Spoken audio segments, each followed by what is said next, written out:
신동엽 씨에 나타난 장소의 고찰 논문을 발표 맡은 내문제입니다. 네.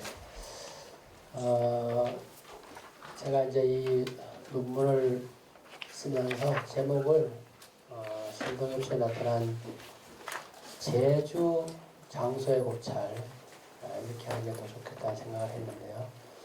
이 홍보가 웹자우도 또 나왔고 또 한국문화예술위원회 신청에도 이렇게 제목이 지금 상태로 놓여 있어서 앞으로 논문을 폐고하고 실을 때는 제주 장소의 고찰로 할 생각입니다. 여기 계신 분들이 다 논문도 쓰시고 또 창작도 하시겠지만 또 그런 결과에 대해서 또 만족감을 느낄 때가 있을 텐데요. 제가 이번에 이 논문을 쓰면서 참 이 논문 발표를 하기를 참 잘했다 그런 생각을 했습니다. 우선 이 신동엽 시세기에 대한 제주에 대한 고찰이 없었는데 제가 본격적으로 살펴봤다는 자체가 의미가 있는 것 같고요. 또 그 신동엽의 금강을 비롯해서 시를 여러 번 읽었지만 이번에 이 제주와 제주와 백두, 또 제주와 압록강, 또 제주와 두만강 이렇게 결합 형식으로 사용하고 있다는 사실을 발견해서 신동엽 시인의 이 제주에 대한 시어가 의미가 분명히 의도된 의미가 있구나라는 것을 발견하게 되어서 이 논문에 대한 제 나름대로의 그 기쁨을 갖습니다. 14쪽부터 제 논문 발표가 있는데요. 신동엽 시인이 이제 64년 7월 29일부터 8월 8일까지 한 열흘 남짓 제주 여행을 합니다. 그래서 신동엽 시인에서 한번 그 제주 여행록을 보면 그 일정이 자세하게 기록되어 있습니다. 제가 지금 이 논문에서 발췌해서 또 약간 부가해서 제가 기록을 이렇게 정리해 봤습니다. 그래서 보면 그 첫날에 이제 제주 부두에서 오용수라는 그런 지인이 마중을 나와서 함께하기 시작해서 삼성혈, 그 다음에 또 제주 민속박물관, 또 오현학교, 또 세화 쪽으로 가서 서귀포도 가고 천지연 폭포도 구경하고 15쪽입니다. 인덕계곡을 또 가보고 산방산, 관덕정, 또 김영사굴 이렇게 제주를 이제 이렇게 여기저기 구경을 하는데 이게 바로 이제 한라산 가려고 했는데 아마 태풍이 있어서 바로 못 가니까 대신 이렇게 제주 구경을 한 것으로 여겨집니다. 그리고 나서 8월 4일 날 비로소 오용수 선생하고 아마 현이라는 초등학교 선생님 이분과 함께 셋이서 한라산 등반을 오릅니다. 8월 4일 날 8월 5일, 8월 6일까지 이렇게 등반을 하시고요. 8월 7일 아침에 제주를 떠나서 목포에 도착했다가 다시 논산으로 가시고 논산에서 다시 부여로 부여집으로 도착합니다. 그래서 아까 우리 신자섭 선생님 아드님이 말씀하셨듯이 점심 드시고 그 군수리에 있는 논에 아들 좌섭과 딸 정섭을 데리고 한번 논 구경을 시켜주고 나서 다시 서울로 올라가는데요. 이렇게 제주 여행 일정입니다. 그래서 이제 이 논문은 당연히 이런 제주 여행을 했으니까 신동엽 시세계의 이 제주라는 게 어떤 영향 관계가 있는지 성과가 있는지 그런 것을 살펴보는 것이겠죠. 그래서 17쪽을 넘기면 제가 이번에 신동엽 편집을 살펴보니까 신동엽 시에서 이 장소명이 두 군데 이상 나오는 것이 총 18편이더라고요. 18편인데 뭐 한 군데 나오는 데도 많이 있지만 어떤 그 집중도라든가 뭐 친밀성을 보면 좀 관심도가 떨어진다고 봐서 두 군데 이상으로 장소를 정했는데 보니까 그 18조 표 1에 나와 있습니다. 보니까 광화문이 제일 많아요. 장소명이 6편에 나와 있고요. 다음에 이제 두만강, 또 금강, 태백산, 제주도 이렇게 그 5편이 이렇게 등장한 작품입니다. 제주도인 경우에는 제주뿐만 아니라 한라산, 또 백록담, 서귀포가 등장하는데 이것을 만약에 묶는다고 하면 제주라는 것으로 묶으면 신동엽 시에서 제주라는 시어가 가장 많이 등장하는 거예요. 깜짝 놀랐어요. 저도 신동엽 시인의 시색에서 금강이 제일 많을 것이다 이렇게 생각했는데 제주라는 그 장소명이 제일 많았다는 사실에서 아주 깜짝 놀랐습니다. 그런 점에서 거듭 말씀드리지만 이번 논문에 제 나름대로 큰 의미가 있구나라는 것을 그런 마음을 갖게 됐습니다. 그 제주에 이렇게 신동엽 씨의 제주가 이렇게 나타났다고 하는 것을 살펴봤고요. 다음 그래서 이제 19쪽으로 가서 그래서 제가 이제 이 정도 되니까 장소라는 개념을 가지고 신동엽 씨 세계를 살펴볼 수가 있겠구나 이런 생각을 했던 것이죠. 물론 작품에 등장하는 장소의 빈도수가 높다고 해서 장소가 형성되는 것은 아니지만 그건 충분 조건이 분명히 있는 것이니까 논문으로 살펴볼 수 있다라는 토대가 형성된 것입니다. 그래서 이제 제가 그 의미를 이렇게 생각해 보니까 그렇다면 어떤 의미가 있을까라고 생각했을 때 이 신동엽 시인의 이제 아사녀가 1963년에 출간되잖아요. 그리고 금강이 이제 67년에 그 발표되는데 제주는 64년에 이제 여행을 하니까 아사녀와 금강 사이에 이제 제주를 여행한 것이 되잖아요. 그런 면에서 보면은 신동엽 시인이 제주를 단순히 바람 쐬러 여행하러 온 것이 아니고 금강이라는 나름대로의 작품을 구상을 어느 정도 세웠고 그것을 구체화시키는 과정에서 제주를 꼭 방문해야 되겠다라는 의도가 분명히 게재되어 있다라는 것을 제가 확신하게 되었습니다. 그래서 두 번째 시집에 빗그림을 그려놓고 그것을 구체적으로 시화하는 과정에서 제주를 방문했다라고 그것을 확인할 수 있었습니다. 그 단적으로 왜 그렇게 그것을 확답할 수 있느냐면은 그 8편의 작품에 나와 있는 단 한 편을 제외하고 7편이 모두 제주 여행을 한 뒤에 제주라는 장소명을 씁니다. 제주 여행 뒤에 다 제주라는 한라산, 제주, 백록담 이런 서귀포 이런 장소명을 쓰는 것을 보면 분명히 제주라는 것은 여행 후에 영향을 받았고 또 작품화하기 위해서 의도적으로 사용했다라고 하는 것을 그 증거로 삼을 수 있는 것이죠. 그리고 또 다른 특징은 이 신동엽 시인이 이제 제주라는 장소명을 쓸 때 제주를 단독으로 쓰는 경우가 없고요. 제주라는 그 단어는 항상 장소명은 백두라든가 압록이라든가 두만이라든가 항상 함께 씁니다. 그런 것을 보면 단순한 제주라는 장소의 지명을 나타내고자 제주를 쓴 것이 아니라 우리 한반도 전체를 나타내기 위해서 남쪽 끝과 북쪽 끝 그래서 이 분단 국가를 인정하지 않고 어떤 통일 국가를 지향하는 차원에서 제주를 썼구나라는 것을 제가 이번에 확인할 수 있었습니다. 그런 면을 이제 우리가 작품을 통해서 볼 수 있겠죠. 20쪽입니다. 20쪽. 그래서 첫 번째 금강이라는 이런 시에서도 보면 한라 그렇다, 한라도 백록담. 그 다음에 그래 쭉 이렇게 나가는데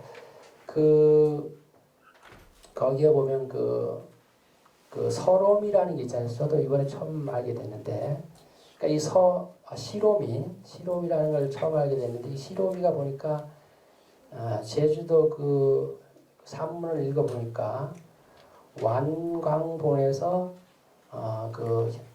아까 오용수 선생이 이렇게 따줘서 먹었더라고요. 약간 그 까만 열매인데 새콤하고 이제 단맛인데 바로 제주에 다녀왔으니까 이 시롬이란 열매를 알았던 것이죠. 그죠? 단적으로 제주의 영향관계가 이 결과물로 나타났음을 알 수가 있는 작품이죠. 그죠? 그렇게 우리가 확인할 수 있는 것이고요. 그 다음에 뒤에 21쪽에 껍데기는 가라 거기도 보면 끝부분에 한라에서 백두까지 그죠? 껍데기는 가라 한라에서 백두까지 향기로운 가슴만 남고 그 모든 새우치는 가라 이렇게 시가 되어 있는데 한라에서 백두까지 그죠? 여기서 보면 제주를 항상 이러한 결합 또는 어떤 상관관계를 가지고 쓰는 것을 알 수 있습니다. 그래서 이 시를 보면 우리 어떤 민족 분단을 신동엽 시인 스스로 인정하지 않고 반드시 어떻게 극복해야 될 그러한 과제로서 표명했다고 하는 것을 알 수 있습니다. 다음 봄이라는 시 22쪽이 있습니다. 거기에 이연에도 그렇게 있어요. 더우럽고 빛나는 봄의 그 눈짓은 제주에서 두만까지 우리가 디딘 아름다운 논밭에서 움튼다. 여기도 보면은 제주에서 두만까지 아까 그 껍데기는 가라에서 한라에서 백두까지와 똑같이 제주에서 두만까지라고 하는 우리 한반도 전체를 인식한 상황 속에서 제주라는 장소명을 쓰고 있음을 확인할 수 있습니다. 23쪽에 주린 땅의 시도 원리 이런 시가 있어요. 자, 제가 시를 한번 낭독해 보겠습니다. 말해볼까요? 걷어치우는 거야요. 우리들의 포등 흰 알살을 덮은 두드러기며 낙지며 면사포며 낙지발들을 면도질 해버린 거예요. 땅을 갈라놓고 색칠하고 있은 건 전혀 그 흑반족들 뿐의 탓이에요. 면도질 해버리는 거예요. 하고 제주에서 두만까지 땅과 백성의 웃음으로 채워버리면 돼요. 거기도 보면 제주에서 두만까지 이렇게 분명히 제주라는 그 장소명을 두만과 함께 쓰고 있는 것을 거듭 확인할 수 있습니다. 이 시에서 나온 그 낙지발, 그 신동엽 시인의 금강에 잘 나오는 시어이기도 한데요. 이 낙지발을 나타내는 것은 제가 요 설명에서 했듯이 그 민중의 피를 빨아먹는 그런 존재들을 나타내고 있습니다. 그러니까 이러한 민중의 피를 빨아먹는 사람들은 또 어떤 사람인가? 그것은 바로 땅을 갈라놓고 색칠하는 그런 흑반족들이니까 민족 분단에 책임이 있는 사람들이다 라고 하는 것이죠. 그러면 그러한 어떤 세력들에 대해서 어떻게 그 행동을 해야 되는가에 대해서 구체적으로 이 작품에 방안을 제시해 놓고 있습니다. 그것이 바로 면도질 해버려야 한다라는 상징적으로 그려놓고 있는 것이죠. 그러니까 왜 이런 행동을 해야 되는가?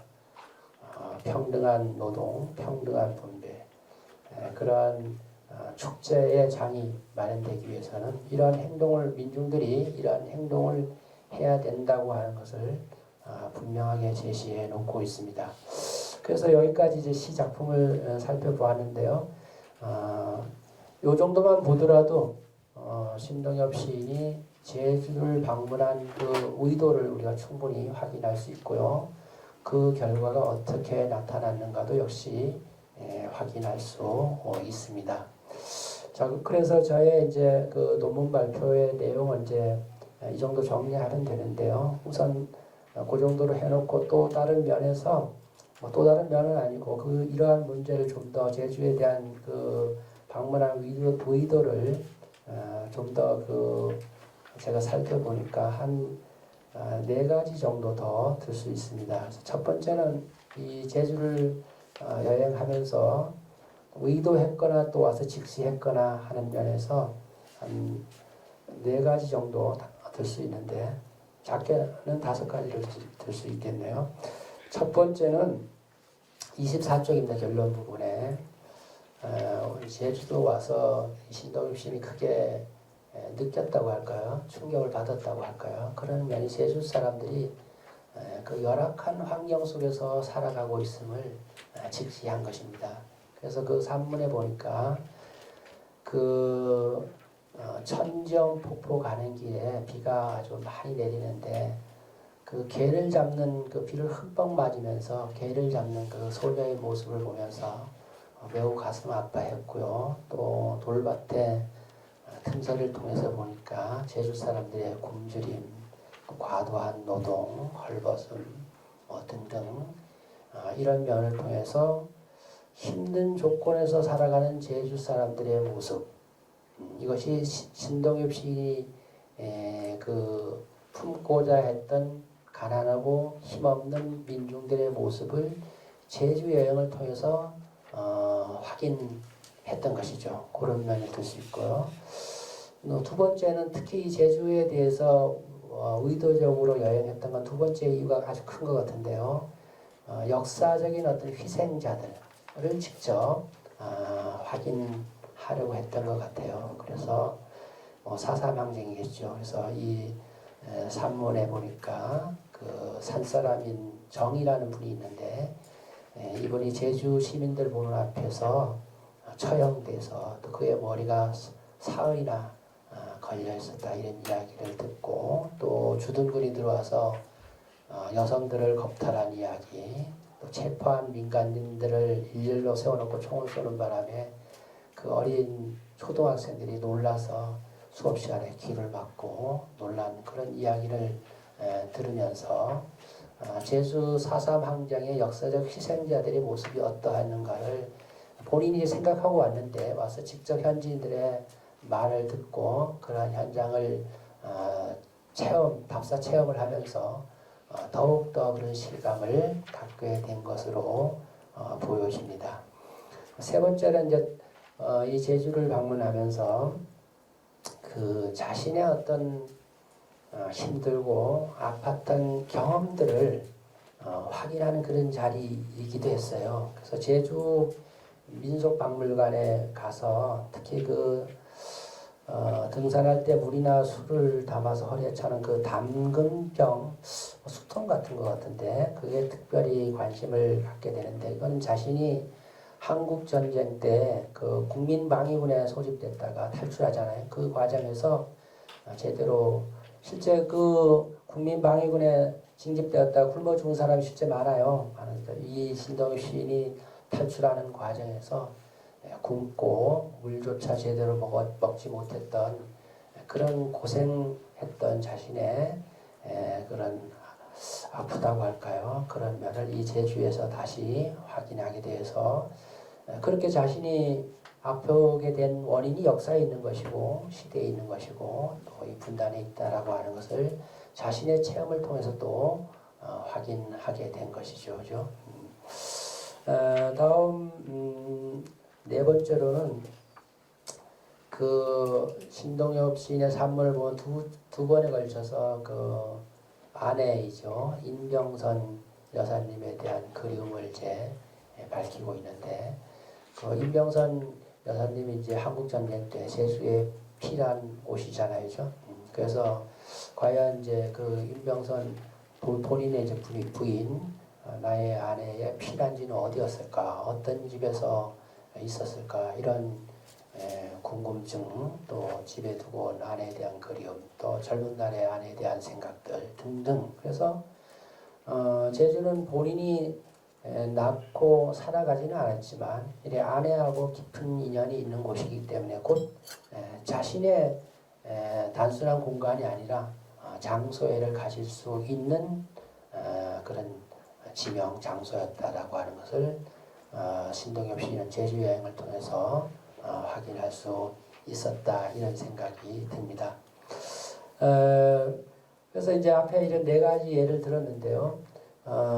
이런 예를 통해서 보면 그 신동엽 시인이 이 제주의 여행을 통해서 그들의 어떤 가난하고 또 역사에 희생되고 또 자신의 아픔을 다시 이렇게 재현하고 이런 마음을 갖게 되는데, 그렇다고 해서 그 자체에 함몰된 것은 아니고 그것을 토대로 해서 어떻게 극복할 수 있을까, 희망을 가질 수 있을까, 거기에 중요한 신동엽 시세계의 가치가 있는 것이죠.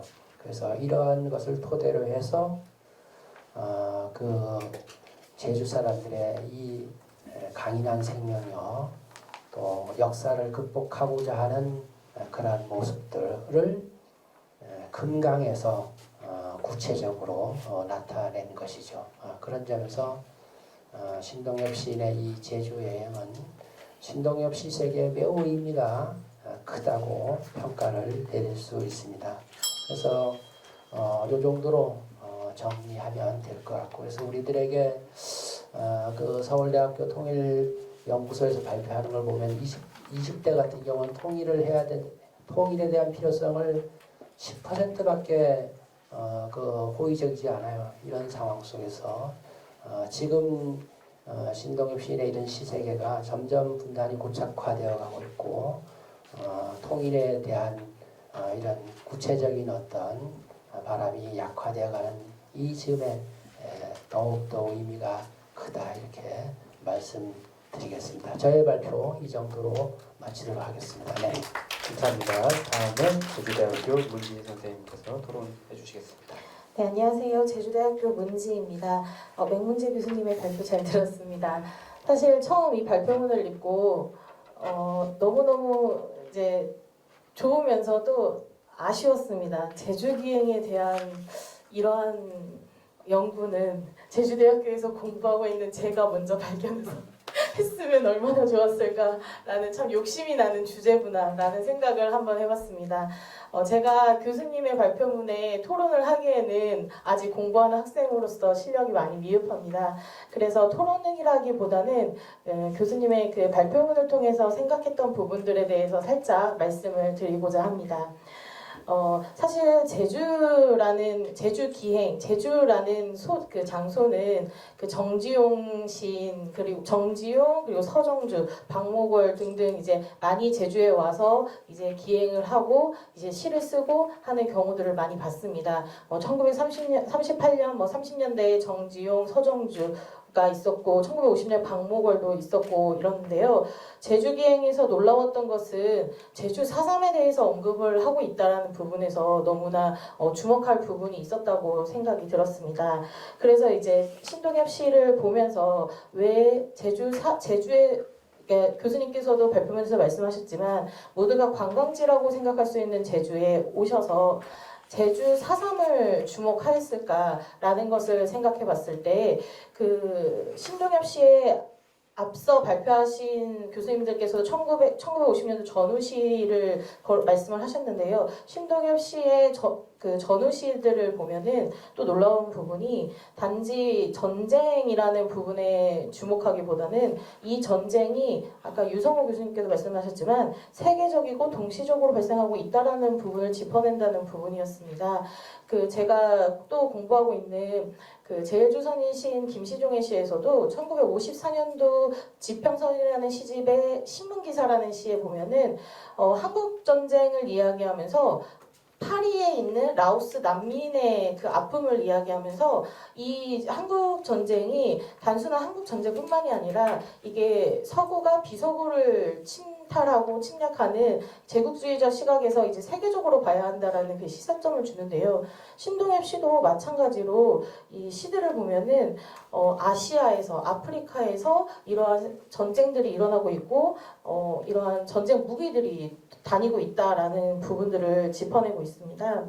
그래서 신동엽 시인은 이미 서구라는 강대국이 이제 비서구를 침략하고 침탈하는 앞서 교수님들도 말씀하셨지만 그 탈식민적인 그런 사고가 있었다라는 부분을 저는 생각을 했고요. 그렇기 때문에 이 한국전쟁과 분단의 원인 또한 단순한 이념전쟁이 아닌 이게 서구가 비서구를 침략한 제국주의적 그 관점에서 바라보고 있다라고 저는 파악을 했습니다.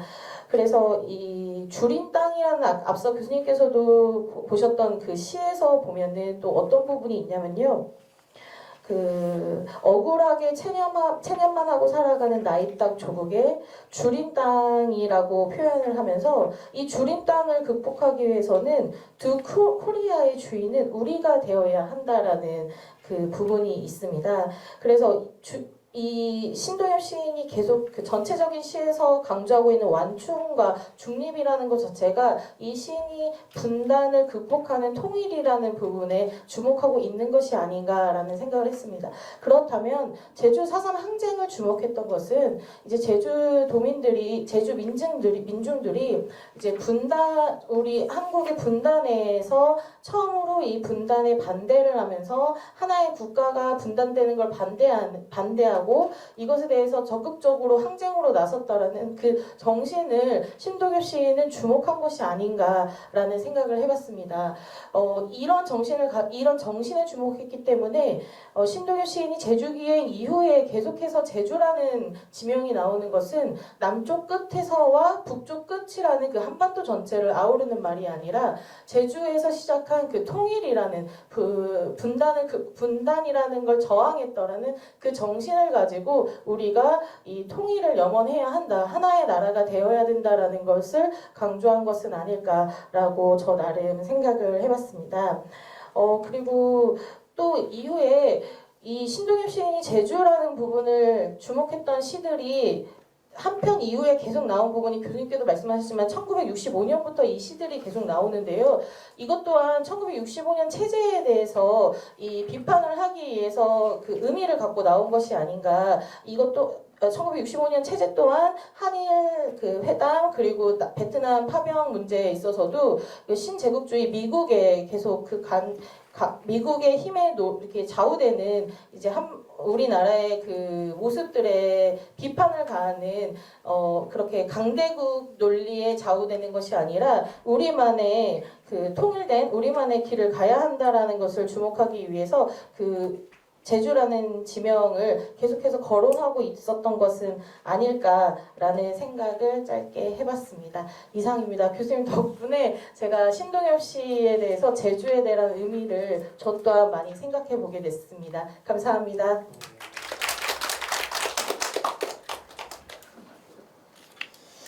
네, 우리 문 선생님 특별히 이제 질문을 해주시지 않았는데 저의 논문의 어떤 퇴고 방향을 좀 더 그 영역을 확대하고 의미를 좀 더 심화시킬 수 있는 그런 방향을 주셔서 감사합니다. 네. 그 아까 우리 신동엽 시인의 아드님 신자섭 선생님께서 신동엽 시인이 3군데를 답사하셨다고 했는데 마지막에 그 임진강 답사를 하셨다고 했는데 제가 이제 이 제주 신동엽 시인의 여행을 보면서 그 임진강 답사를 했는데 답사를 왜 했을까? 분명히 거기에는 의도가 있었던 것 같아요. 그래서 이 제주 답사를 보면서 막연한 것이 아니라 아주 그런 답사의 코스라든가 지명 이런 데까지 다 계획하고 오신 것 같아요.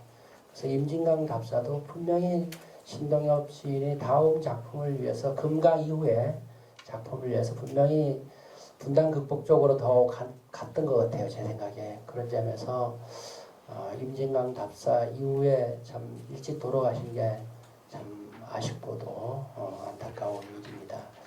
그런 면을 제가 느꼈고요.